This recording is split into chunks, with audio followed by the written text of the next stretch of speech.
भगवत गीता के ये 30 उपदेश आपको अपनी जिंदगी में हर जगह पर बहुत काम आएंगे। जिंदगी की हर मुश्किल में आपको राह दिखाएंगे। ये दिव्य उपदेश, ये बातें जानना समझना आपके लिए बहुत जरूरी है। इसीलिए इन 30 उपदेशों को आप आखिर तक जरूर सुने। गीता का सबसे पहला उपदेश यह है कि आपके सारे दुखों का कारण किसी को अपना मानना है। आप कभी गौर करना, आपकी जिंदगी के सारे दुख, सारी तकलीफें, सारी चिंताएं वहीं से आती है जहां आपका अपनापन होता है कि ये मेरा है, ये मेरा अपना है। वहीं से आपकी जिंदगी में दुख आना शुरू हो जाते हैं। एक व्यक्ति के पास एक बहुत बड़ा महल था। उसने जिंदगी भर की सारी संपत्ति लगाकर उस महल को बनाया था। आसपास के शहरों के कई लोग उसके महल को देखने आते थे। कई बड़े बड़े सेठ उसके महल को खरीदने की कोशिश करते थे, पर वो महल उसका अहंकार था, उसकी जीने की वजह था। उसका उस महल में बहुत मोह था। एक दिन उसके महल में आग लग गई और वो कहीं बाजार गया हुआ था। जब वो घर लौट कर आया तो उसने देखा कि मेरा महल आग में जल रहा है। अपने घर को आग में जलता हुआ देखकर उसे इतना दुख हुआ। उसने कहा, अगर ये महल नहीं रहेगा तो मैं भी जिंदा नहीं रहूंगा। अगर मेरा महल ही जल रहा है तो मैं जी के क्या करूंगा। वो भी उसी आग में छलांग लगाने की कोशिश करने लगा। तो किसी ने उसे रोक लिया कि भाई, ये जो तुम्हारा महल है, इस महल का सौदा कल तुम्हारे बेटे ने किसी के साथ कर लिया है। जब उसे पता चला कि ये महल अब मेरा नहीं रहा, किसी और का हो चुका है, तो उसकी सारी चिंता खत्म हो गई। जैसे और लोग उस जलते हुए महल को देखकर तमाशा देख रहे थे, वैसे ये भी खड़ा हो गया। इतनी ही देर में उसका बेटा आया। वो अपने बेटे को देखकर बहुत प्रसन्न हुआ। उसे आशीर्वाद देने लगा कि तेरे जैसा बेटा तो बहुत भाग्यों से मिलता है। तूने तो मेरी जिंदगी बचा ली। आज इस घर में आग लगी है और तूने कल ही इसका सौदा कर दिया। वो अपने पिताजी से कहने लगा कि पिताजी, मैं इस महल के सौदे के लिए बात तो करने गया था, पर सौदा अभी पक्का हुआ नहीं है। जब उसके पिता ने यह सुना कि अभी इस महल का सौदा हुआ नहीं है, तो वो फिर फूट फूट के रोने लगा, फिर अपनी छाती पीटने लगा। महल वही है, इंसान वही है, लेकिन जब महल मेरा है तब वो दुख भी देता है, खुशी भी देता है। लेकिन जब वो मेरा नहीं है, उससे मेरा कोई रिश्ता नहीं है, तो सारे दुख ही खत्म हो जाते हैं। ऐसे ही जिंदगी में जब किसी जगह को, किसी इंसान को, किसी रिश्ते को, किसी काम को हम अपना मान लेते हैं, मेरा मान लेते हैं, तो वहीं से ही सारे दुखों की शुरुआत होती है, वहीं से हर तकलीफ की शुरुआत होती है। तो श्रीमद् भगवत गीता का पहला उपदेश यही है कि आप जैसे ही किसी को अपनी जिंदगी जीने की वजह मान लेते हो कि इसके बिना तो मैं जी ही नहीं सकता, तो वो चीज, वो इंसान, वो काम आपको बहुत दुख देता है। गीता का दूसरा उपदेश यह है कि अवश्यमेव भोक्तव्यम कृतम कर्म शुभाशुभम, कि आपने कोई भी कर्म किया हो उसका फल आपको जरूर भोगना पड़ेगा। अगर आपने अच्छे कर्म किए हैं तो जाने अनजाने किसी मुश्किल वक्त में आपको वो आपके अच्छे कर्म उस मुश्किल वक्त से बचा लेंगे। अगर आपने गलत कर्म किए हैं, पाप किया है, तो उसकी सजा भी आपको जरूर मिलेगी। वो इंसान कितना ही छुप कर कर्म करे, चाहे वो कितना ही चालाकी से कर्म करे, लेकिन कहते हैं कि उस परमात्मा के, ईश्वर के चारों तरफ कैमरे लगे हुए हैं।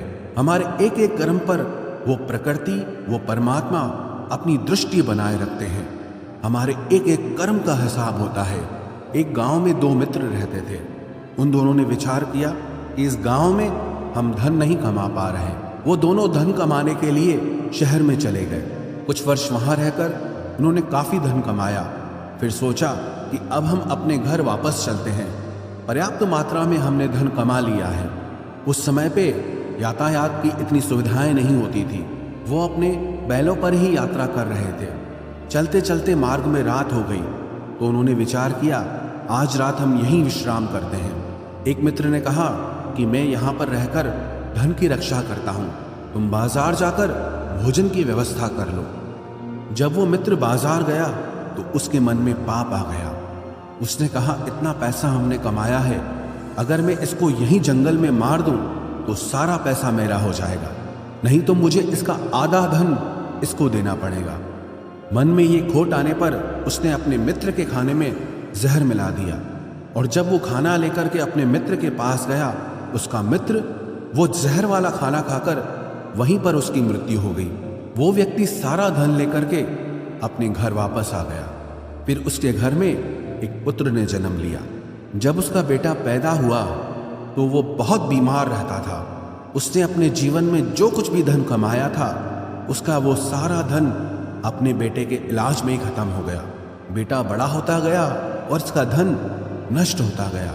जब उसका बेटा थोड़ा बड़ा हो गया तो उसके पिता ने पूछा कि बेटा तू इतना बीमार क्यों रहता है, तू ठीक क्यों नहीं होता? मैंने अपनी जिंदगी का सब कुछ तुझ पे लगा दिया पर फिर भी तेरी तबीयत ठीक नहीं रहती। तो उसके बेटे ने बोला, कौन सा बेटा और कौन सा पिता? मैं तेरा वही मित्र हूं जिसको तूने जंगल में जहर दे के मार दिया था, लेकिन मैं अपना वही हिसाब पूरा करने के लिए तेरे पुत्र के रूप में तेरे घर में आया हूं। अब मेरा तेरा हिसाब बराबर और मेरा जीवन अब यही समाप्त होता है। तो गीता का उपदेश हमें यही सिखाता है, कोई अपने आप को कितना भी चालबाज समझता हो, होशियार समझता हो, लेकिन अगर उसने गलत कर्म किया है, चाहे आज नहीं तो कल उसे उसका फल भोगना ही पड़ेगा। कोई भी व्यक्ति अपने किए हुए कर्म से बिना उसको भोगे कभी छूट नहीं सकता। गीता का तीसरा उपदेश यह है कि आज में जियो, कल की चिंता करना छोड़ दो। जो भी व्यक्ति अपने बीते हुए कल या अपने आने वाले कल में खोया रहता है, वो जिंदगी में कभी खुश नहीं रह सकता। आपको जिंदगी में खुशी सिर्फ और सिर्फ तब मिल सकती है जब आप वर्तमान में जी सके, आज के आनंद को जी सके।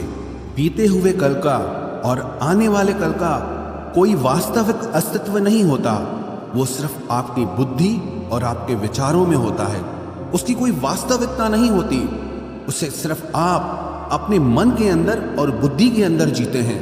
लेकिन जिसे आप वास्तविकता में जीते हैं वो आपका आज होता है, वो आपका चल रहा पल होता है।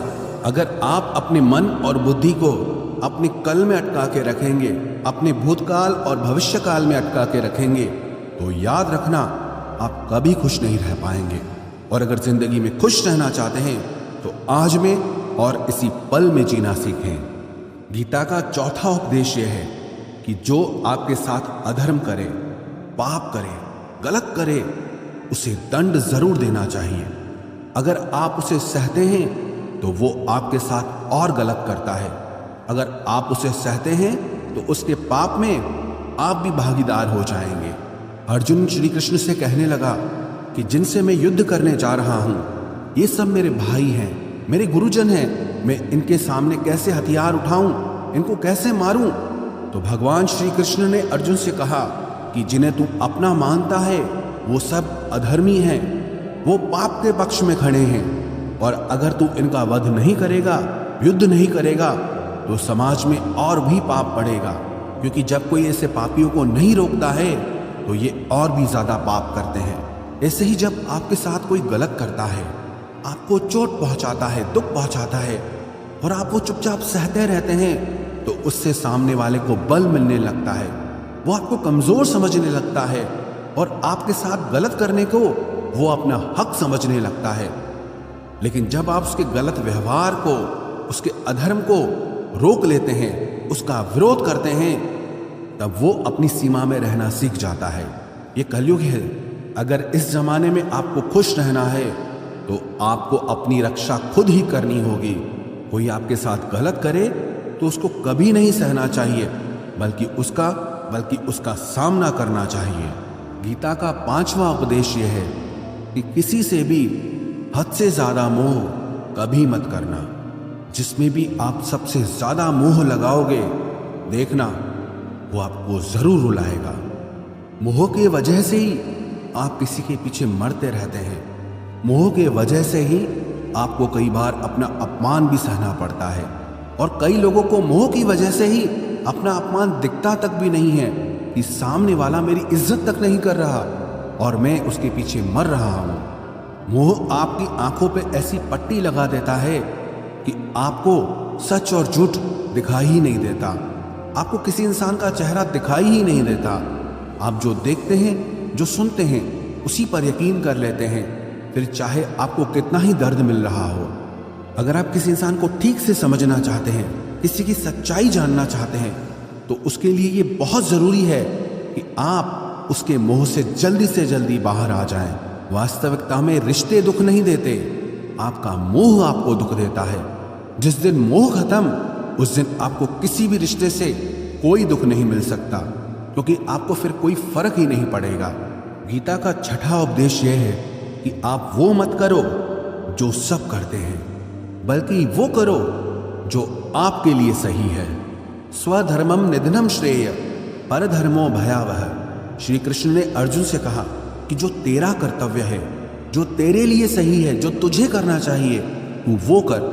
तू कभी भी वो काम मत कर जो दुनिया कर रही है, क्योंकि अर्जुन श्री कृष्ण से कहने लगा कि ऐसे भयंकर युद्ध में पड़ने से अच्छा है कि मैं सन्यासी बन जाऊं। तो श्री कृष्ण ने अर्जुन से कहा कि सन्यासी बनना तेरा कर्म नहीं है, तेरा धर्म नहीं है, तू क्षत्रिय है। तेरा कर्म और तेरा धर्म यही है कि तू अधर्म का नाश करे, धर्म की रक्षा करे। ऐसे ही हर इंसान का एक अलग कर्तव्य होता है, एक अलग ही मार्ग होता है।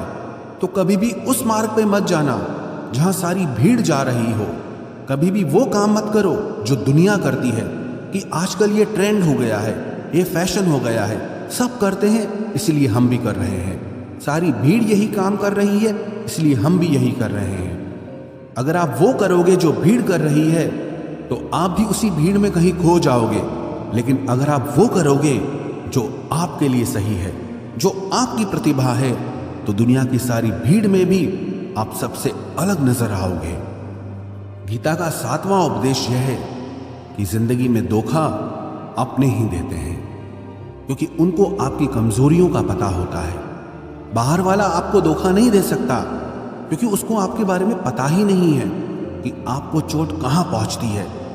लेकिन जो आपका अपना है, आपका खास है, उससे बहुत गहराई से पता होता है कि इसकी कमजोरी क्या है, क्या ऐसा करे जिससे इसको दर्द पहुंच सकता है, जिससे इसको हम नीचा दिखा सकते हैं, इसको चोट पहुंचा सकते हैं। ये कलयुग है, इसमें बाहर वालों से नहीं, जो हमारे अपने हैं उनसे ही सावधान रहना होता है। महाभारत का युद्ध दो अलग राजाओं में नहीं हुआ, बल्कि एक ही परिवार के भाइयों में हुआ था। सब आपस में एक ही वंश के लोग थे। कितनी बार दुर्योधन ने जहर देकर के भीम को मारना चाहा, न जाने कितनी बार दुर्योधन ने पांडवों को जान से मारने की कोशिश की। वो उसका पराया नहीं था, उसका भाई था। सारी लड़ाइयां घर के अंदर ही होती है, बाहर कौन लड़ेगा हमसे? घर में ही सारे झगड़े होते हैं। तो आपको चोट सिर्फ वही लोग पहुंचा सकते हैं जो आपके अपने हैं। आपको धोखा सिर्फ वही लोग दे सकते हैं जो आपके अपने हैं। गीता का 8वां उपदेश यह है, जो इंसान अपनी रक्षा खुद नहीं कर सकता, उसकी रक्षा भगवान भी नहीं कर सकते। श्री कृष्ण ने अर्जुन से कहा, तस्मात् सर्वेषु कालेषु माम अनुस्मर युध्य च, कि हे अर्जुन, तू हर काल में मेरा स्मरण करते रहना और युद्ध भी करते रहना। अर्जुन ने श्री कृष्ण से पूछा कि ये युद्ध तो कुछ दिनों में समाप्त हो जाएगा, लेकिन आप कह रहे हैं कि तू हमेशा मेरा स्मरण करता रहे और युद्ध करते रहना। हमेशा युद्ध करने का क्या मतलब है? तो श्री कृष्ण ने अर्जुन से कहा कि ये जिंदगी ही रणभूमि है। इस जीवन में सुख दुख आते रहेंगे और तुझे उनका डट के मुकाबला करना है। श्री कृष्ण ने ये नहीं कहा कि तू चुप करके बैठ जाना और मैं लड़ाई करूंगा। बहुत गहराई है गीता के ज्ञान में। हमारे जीवन की डोर भी संभाल के ईश्वर बैठे हैं, लेकिन युद्ध हमें ही करना है। ईश्वर को याद करना है कि हे ईश्वर, मुझे शक्ति देना, मुझे समझ देना, मुझे बुद्धि देना, ताकि मैं अपनी जिंदगी की सारी लड़ाइयां जीत सकूं, मैं जिंदगी में सही मार्ग पे चल सकूं। लेकिन आपको अपनी लड़ाई भी खुद लड़नी पड़ती है। जो लोग ये कहते हैं कि हम कुछ नहीं करेंगे, सब वो ईश्वर करेगा, तो कहते हैं कि आलसी इंसान को देखकर तो भगवान भी घबरा जाता है कि ये कुछ नहीं करेगा। भगवान ने बुद्धि दी है, समझ दी है। ईश्वर आपको प्रेरणा देते हैं, शक्ति देते हैं, लेकिन आपको अपनी रक्षा स्वयं ही करनी होगी। गीता का 9वां उपदेश यह है कि कोई भी ऐसी गंदी आदत खुद को मत लगने देना जो आपकी जिंदगी बर्बाद कर दे। कहीं ना कहीं महाभारत का ये युद्ध एक जुआ की आदत की वजह से ही शुरू हुआ था। सारा खेल वहीं से शुरू हुआ था। एक ऐसी जुआ की लत जहां युधिष्ठिर ने अपने भाइयों को दांव पर लगा दिया, अपनी पत्नी को दांव पर लगा दिया। ऐसा जीतने का नशा कि अपना सब कुछ गंवा दिया। ऐसे ही हम भी अपनी जिंदगी में जब कोई ऐसी गंदी आदत लगा देते हैं, चाहे वो कोई भी हो, चाहे वो नशे की हो, मोबाइल की हो, किसी इंसान की हो, कोई गलत काम करने की हो, कोई भी गलत आदत जो आपको बर्बाद कर सकती है, अगर आप उसको नहीं छोड़ोगे तो आपका सब कुछ खत्म हो जाएगा। इससे पहले कि आपकी आदत आपको खत्म करे, आप अपनी गलत आदतों को खत्म कर दीजिए। गीता का 10वां उपदेश यह है कि आलसी इंसान कभी कुछ हासिल नहीं कर सकता। अधिकतर लोग सिर्फ योजनाएं बनाते रहते हैं कि मुझे बड़ा घर चाहिए, मुझे बड़ी गाड़ी चाहिए, मैं दुनिया घूमना चाहता हूँ, क्या क्या चाहिए ये हर कोई सोच लेता है। लेकिन उस पर मेहनत करना वो बहुत कम लोग करते हैं, क्योंकि चाहना बहुत आसान है लेकिन उसके लिए कर्म करना वो बहुत मुश्किल है। एक अच्छा फिट शरीर हर कोई चाहता है, लेकिन उसके लिए व्यायाम करना, एक्सरसाइज करना वो आपको ही करना होगा। जो इंसान आलसी बन के बैठ जाता है, ना उसे अच्छा शरीर मिलता है और ना ही अच्छा जीवन मिलता है। तो जिंदगी में अगर कुछ पाना चाहते हो ना, आलस्य को अपनी जिंदगी से जरूर दूर कर देना। आलस के चलते आपको कुछ मिलने वाला तो नहीं, लेकिन जो आपके पास है आप वो भी गंवा दोगे। गीता का 11वां उपदेश यह है कि जिंदगी में अगर खुशी चाहते हो तो मन की गुलामी का त्याग कर दो। कई लोग कहते हैं कि हम करना तो बहुत कुछ चाहते हैं लेकिन कुछ कर नहीं पाते। पता भी सब कुछ है कि क्या करने से हमारी जिंदगी बेहतर हो सकती है, क्या चीज है जो हमको नुकसान पहुंचा रही है, लेकिन फिर भी कुछ कर नहीं पाते। समझते सब कुछ हैं लेकिन समझ कर भी, चाह कर भी कुछ कर नहीं पाते। वो इसीलिए होता है क्योंकि आप अपने मन के गुलाम बन चुके हो। अरे लोग तो अपनी जीभ का स्वाद तक नहीं छोड़ पाते, फिर कहते हैं कि हम पतले नहीं हो पाते हैं, फिट नहीं हो पाते हैं, सक्सेस नहीं मिल रही है, क्योंकि जो आपको करना चाहिए आप वो करते नहीं हैं। आपका मन सब कुछ समझ कर भी आपको वो करने नहीं देता। इसलिए जिंदगी में अगर आगे बढ़ना है, मन से चलना छोड़ दो। जो आपके लिए सही है वो आपको करना ही पड़ेगा। गीता का 12वां उपदेश यह है कि जो आपका है वो आपको मिलकर ही रहेगा, और जो आपको नहीं मिला है उसके लिए रोना छोड़ दो। आप जिसके लिए जितना रोओगे वो चीज आपसे उतना दूर जाएगी, और जो चीज सच में आपकी है वो कहीं ना कहीं से आपके पास जरूर पहुंच जाएगी। इसलिए जो आपको जिंदगी में हासिल नहीं हो रहा या हासिल नहीं हुआ, उसका पछतावा करना, उसके लिए रोना आप बिल्कुल बंद कर दो। गीता का 13वां उपदेश यह है कि आप संसार से जितना प्रेम लगाओगे उतना ही जीवन में दुख और पीड़ा का अनुभव करोगे। गीता का 14वां उपदेश यह है कि जिस इंसान को बात बात पर क्रोध आता है, सुख और शांति उसके जीवन में कभी नहीं आ सकते, क्योंकि जो इंसान बहुत ज्यादा क्रोधी होता है ना, उसके सारे मित्र उसे छोड़कर चले जाते हैं। वो मन में भी कुढ़ता रहता है, वो अपने मन में भी दर्द में ही जीता है, तकलीफ में ही जीता है। ज्यादा गुस्सा करके, ज्यादा क्रोध करके जो भी आपके पास है, देखना आप उसे भी नष्ट कर दोगे, और ऐसे इंसान को शांति तो कभी मिलने वाली नहीं है। इसलिए अपनी जिंदगी में शांति चाहते हो तो बात बात पर गुस्सा करना छोड़ देना चाहिए। गीता का 15वां उपदेश यह है कि चाहे आप किसी की मदद करो या ना करो, लेकिन जानबूझकर कभी किसी का दिल नहीं दुखाना चाहिए, क्योंकि जब किसी का दिल आपकी वजह से दुखता है ना, तो याद रखना आपको भी वो दर्द एक दिन जरूर मिलेगा। क्योंकि जब आप किसी का दिल दुखाते हैं तो आपको पता नहीं चलता, लेकिन जब कोई आपका दिल दुखाता है तब आपको समझ में आता है कि दिल पर चोट लगने से कितना दर्द होता है। इसलिए चाहे आप किसी की मदद करो या ना करो, लेकिन किसी का दिल कभी नहीं दुखाना चाहिए। गीता का 16वां उपदेश यह है, जो मुश्किल वक्त में, जो दुख के समय में आपका साथ दे, सिर्फ वही आपका अपना है, बाकी सब पराए हैं। अपनेपन का नाटक करने वाले बहुत लोग होते हैं। बड़ी बड़ी बातें करने वाले बहुत लोग होते हैं कि हम आपसे बहुत प्रेम करते हैं। कोई भी दुख हो, कोई भी तकलीफ हो, हमें याद करना। लोग दुख उठाने की बात करते हैं, लोग आने जाने की बात करते हैं। हाथ मिलाना तो ठीक से नहीं जानते और दिल मिलाने की बात करते हैं। जब सच में आपकी जिंदगी में तकलीफ आएगी ना, तब आपको समझ में आ जाएगा कि आपका साथ देने के लिए कौन खड़ा है। क्योंकि उस समय पे सारे लोग भाग जाते हैं, क्योंकि लोगों को पता होता है कि ये व्यक्ति हमारे पास आया तो हमसे मदद ही मांगेगा, हमको कुछ दे नहीं पाएगा। लोग आपसे सिर्फ तभी रिश्ता रखते हैं कि आप उन्हें कुछ दे सकते हैं, आपसे उन्हें कुछ फायदा हो सकता है। लेकिन जब लोगों को ये पता चल जाता है, समझ में आ जाता है कि उनको आपसे कोई फायदा नहीं होने वाला, बल्कि उनको आपकी मदद करनी पड़ेगी, तो वो आपको दूर से ही देख के भाग जाते हैं। इसलिए जो आपके मुश्किल वक्त में आपके साथ खड़ा हो जाए, सिर्फ वही आपका अपना होता है। बाकी इस दुनिया में सब पराए हैं, क्योंकि सिर्फ अपना अपना कह देने से कोई अपना नहीं हो जाता। गीता का 17वां उपदेश यह है कि जो कुछ भी होता है अच्छे के लिए होता है।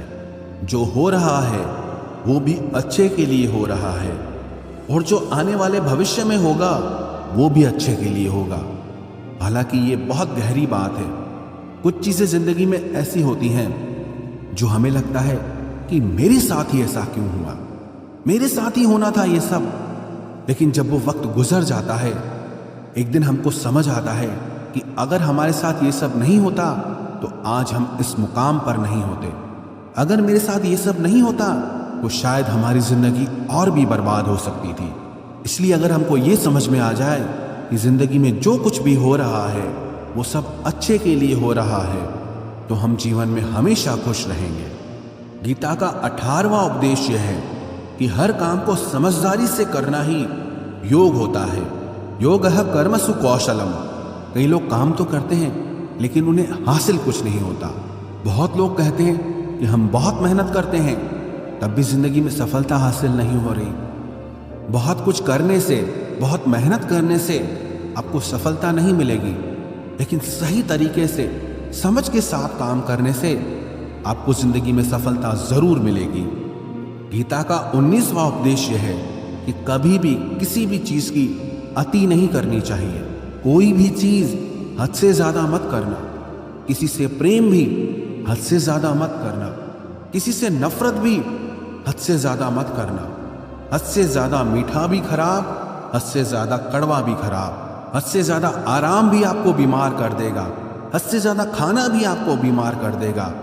हद से ज्यादा भूखा रहना भी आपको नुकसान पहुंचाएगा, और हद से ज्यादा जागना भी आपको बहुत नुकसान पहुंचाएगा। तो जीवन को संतुलन के साथ जीना चाहिए। जैसे ही आप संतुलन खो देते हैं, वैसे ही आपके जीवन में दुर्घटना हो जाती है। गीता का 20वां उपदेश यह है कि जिसे आप सबसे ज्यादा महत्व दोगे, वो आपको कभी महत्व नहीं देगा। आपने कभी गौर किया कि आपका अपमान कौन लोग करते हैं? आपका अपमान सिर्फ वही लोग करते हैं जिसे आप सबसे ज्यादा महत्व देते हैं। दूसरों की इज्जत करना अच्छी बात है, पर दूसरों की अगर बहुत ज्यादा इज्जत करोगे तो उनकी नजर में आपकी ही इज्जत खत्म हो जाती है।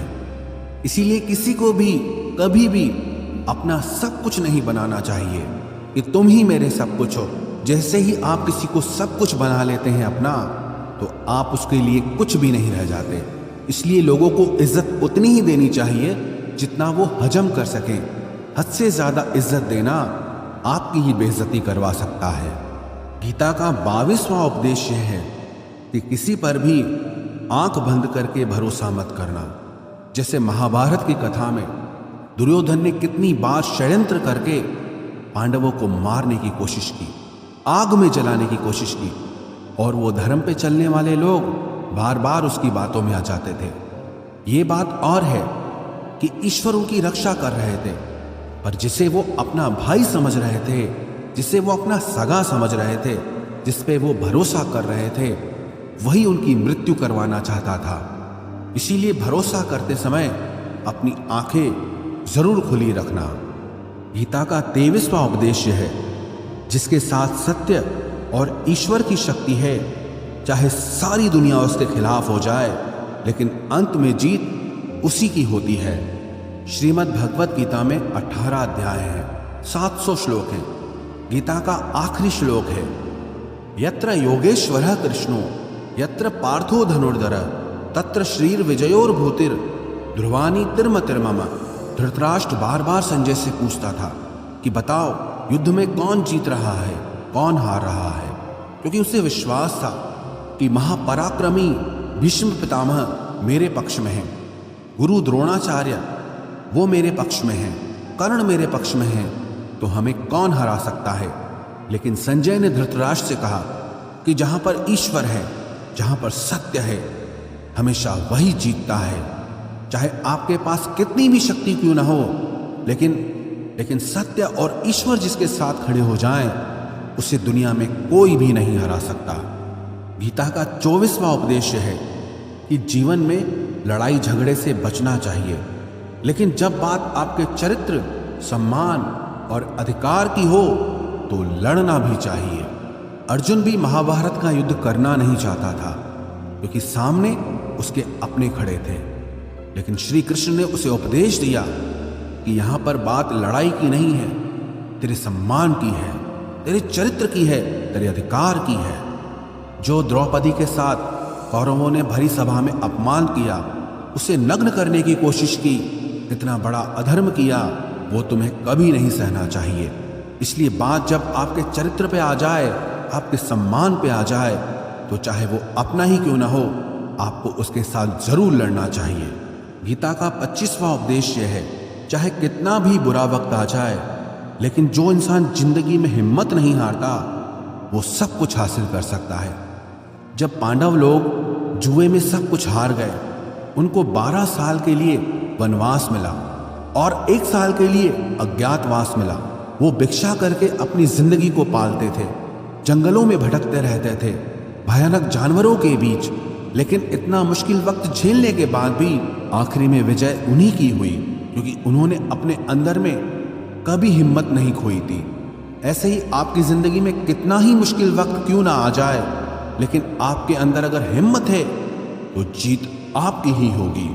गीता का 26वां उपदेश यह है कि जो किसी और का है उस पर कभी अधिकार मत जमाना, कभी कब्जा मत जमाना। जब शकुनी ने षड्यंत्र करके पांडवों को हस्तिनापुर से अलग करवा दिया, एक खांडव प्रस्थ का राज्य दे दिया, जहां की भूमि भी बंजर थी, जहां कुछ नहीं हो सकता था, लेकिन पांडवों ने उस शहर को इतना सुंदर बनाया, इतना वैभवशाली बनाया कि हस्तिनापुर भी उसके आगे फीका लगने लगा। और उनके उस वैभव को देख के, सुख को देख के दुर्योधन अंदर ही अंदर जलता था। उसने कई बेईमानियां करके, षड्यंत्र करके उनका वो खांडव प्रस्थ भी उनसे छीन लिया। जो चीज उसकी नहीं थी उस पर कब्जा किया। तो उसका आखिर में परिणाम यही हुआ कि जो चीज उसके पास थी वो भी उसके पास नहीं रही। इसलिए जो आपका नहीं है कभी उस पर अधिकार नहीं जमाना चाहिए। गीता का 27वां उपदेश यह है कि वही इंसान जिंदगी में सफल माना जाएगा जो अंदर से हमेशा खुश रहता है। बाहर से तो सब खुश दिखाई देते हैं, लेकिन अंदर से इंसान अशांति से भरा रहता है। बहुत पैसा कमा लिया, कामयाबी हासिल कर ली, लेकिन वो कामयाबी असली नहीं है। असली कामयाबी तब मानी जाएगी जब आपका मन खुश रहता हो। गीता का 28वां उपदेश यह है कि आप जैसा अन्न खाओगे वैसा ही आपका मन और आपकी बुद्धि होगी।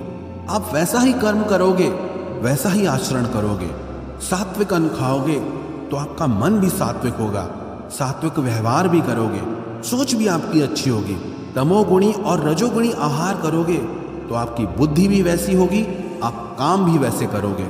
श्री कृष्ण ने भगवत गीता में सात्विक, राजसी और तामसी इन तीनों आहारों का विस्तार से वर्णन किया है कि क्या खाना चाहिए, क्या नहीं खाना चाहिए।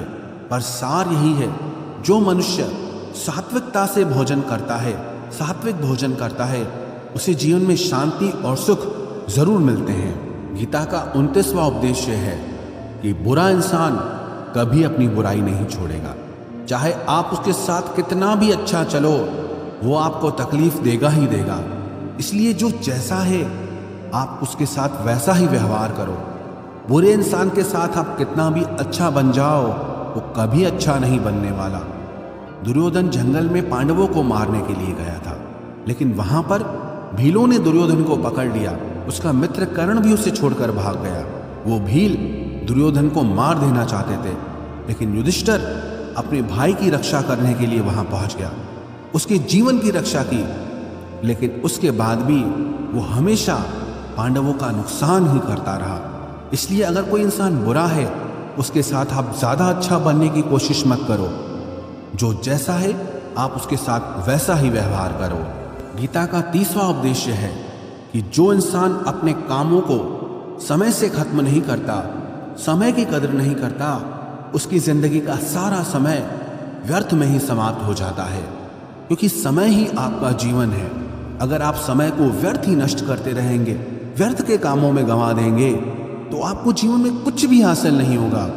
अगर कुछ जिंदगी में पाना चाहते हो तो समय की कदर जरूर करना। जो भी व्यक्ति गीता के इन 30 उपदेशों को रोज सुनेगा, समझेगा, तो जिंदगी की कितनी भी मुश्किल से मुश्किल घड़ी क्यों ना आ जाए, उसे ऐसे मुश्किल समय में भी रास्ता जरूर मिल जाएगा।